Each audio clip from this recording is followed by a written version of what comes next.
Welcome back to a slice of news. I cut you off a slice of news.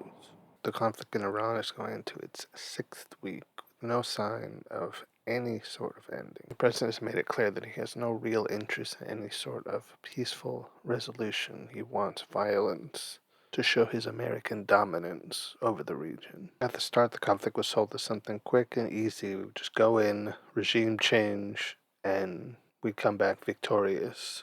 But a month and a half in, it's pretty clear that was never even on the table. And part of why the conflict has dragged on as long as it has is because the president is fighting against an enemy that doesn't bend to his American-style bluster and rhetoric. And that's an enemy he doesn't know how to fight. Whether or not he's actually been good at it, our current leader has always believed himself a master of the deal, an elite talker who can get anyone to give him whatever he wants. It's part of what allowed him to rise to the presidency, not once, but twice. But as experience has taught us and should have taught him, it doesn't work on those outside our nation's borders. The president has seemingly bought in fully to the delusion that he is some sort of intimidating strongman that can get his way purely by demanding it. But the governing bodies of Iran have shown that they are not afraid of him and don't feel they have any reason to be. And if he can't get his way through threats and intimidation, he honestly doesn't seem to know how to get his way. And the American people are suffering as a result. Gas prices keep going up, which causes not only the price to get anywhere in one's car to go higher and higher, seemingly by the day, but the cost of just about everything else is also going up, since gasoline is what powers the supply chain that gets goods all over this country. The self-styled master deal maker is not succeeding at making a deal, and therefore the conflict continues to go on, and everyone seems to suffer. We have a president who cannot understand why his allies abroad are not falling over each other to help him get what he wants, and why his enemy isn't bowing down to his threats to flex his military might. In his mind, it seems, as the cowboy with the biggest gun, he must always get whatever he wants because he has the superior firepower. But the reality is the world doesn't work by cowboy rules, and threatening your enemies with annihilation is not going to give you victory purely by threatening it. The reality is we're being led by a very weak man, and there's not really anything put in place that can rein him in. And incompetent military advisors have been gotten rid of and replaced with men who will simply give him a yes at any suggestion. Men like Pete Hegseth, who have absolutely no business being in the position that he is, because as the head of the Defense Department, or War Department as they like to call it, he is entirely out of his depth and has absolutely no real idea what he's doing, largely because he's completely unqualified for the job that the president put him in. Though I suppose as the president's military yes man, he seems immensely qualified, which may be his actual job. It's becoming harder and harder to see how the United States is actually winning this conflict. While it's true we are not the ones being actively bombed, it does feel like we are coming out the losers in this situation, and a genuine victory seems more and more elusive as time goes on. We're up against an adversary that can take pain over and over and over and keep on going. There's a reason previous Republican administrations didn't try what the current one is doing and fighting Iran, because they knew that it would not be winnable for them. Iran is not a nation that can be so easily beaten into submission, and that is what the current administration has been depending on. At its core, I think that's what the main impediment here is. The administration is dealing with an adversary that they don't seem to know how to deal with. So there's no real strategy on how to come out of this victorious. The administration needs to be dealing with Iran the same way you deal with a bear that you find out walking in the woods. They're trying to puff up and look big and scary in an attempt to intimidate, but it's just not working. They are banking on Iran being afraid of the United States, feeling threatened and backing down because of that threat. But they're not, and they won't be. The administration truly seems to believe that if they just put enough pressure, they can just bully Iran into surrender.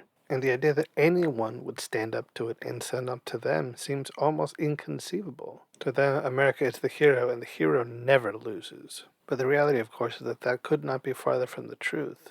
And it's a lesson they're learning the hard way. Inevitably, the truth must have to set in that the Iranian conflict is not going to end well for the United States, no matter how many threats of weapons and military action the administration lobs their way. The reality is that Iran holds all the cards, and that is something that is infuriating to the president and his administration. They do not like feeling like they have a losing hand, even though there's no avoiding the fact that they very clearly do. So the question now is, given these facts, how long is this going to last? Where does it end? And that's a really tough one to answer because really right now there is no projectable end. Administration keeps putting out predictions like 4 weeks, 2 weeks, a month, but less because they actually believe that those predictions are achievable, which they are not. They see firsthand just how badly these uncertainties shake up the economy and how much faith the people are losing in them. So they have to put out something to pretend that they have an idea of where this is going, when the reality is, obviously, they do not have a clue, but desperately need their believers and supporters to trust them when they say that they do. But increasingly, people are getting nervous,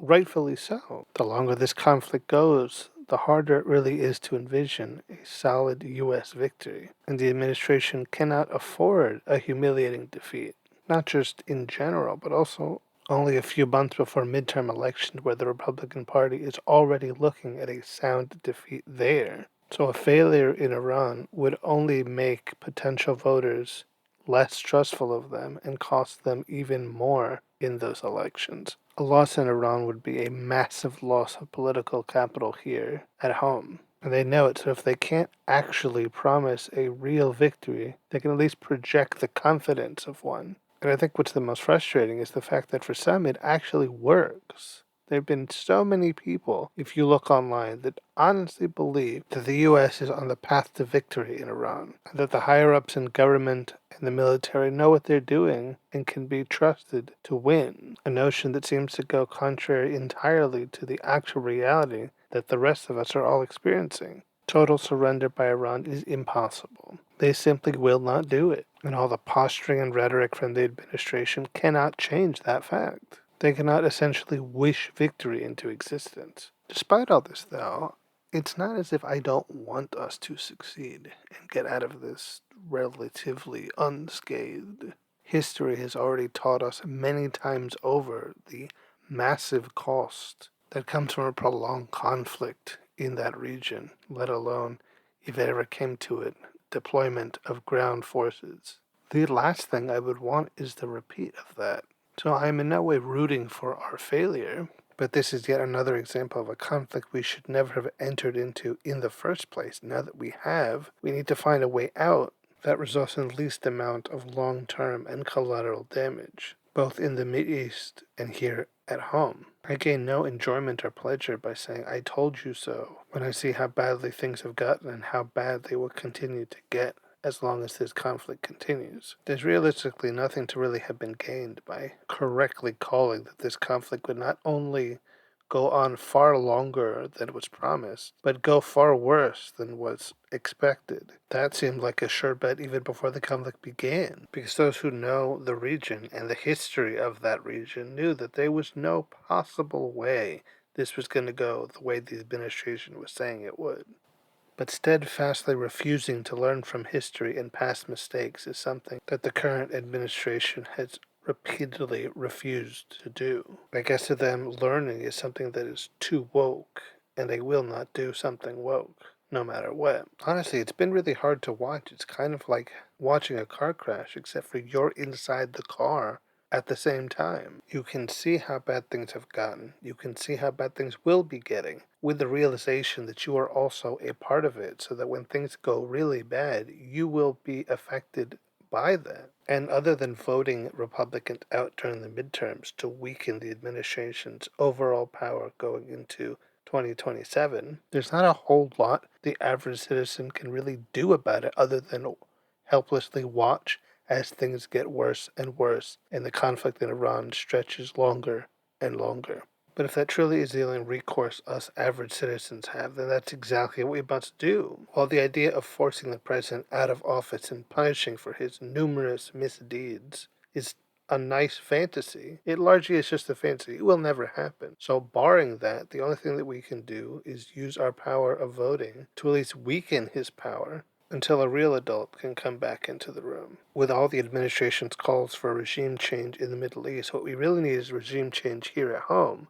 But neither of those things seem particularly likely to actually happen. I don't know how this will all end, but for everyone involved, I think we'd all hope for it to end soon. Alright guys, that'll be it for this episode of A Slice of News. I've been your host, Mr. Slice, and until next time, when I cut you off another slice of news. And don't forget to rate and review the show on Spotify, Apple Podcasts, or wherever you find it.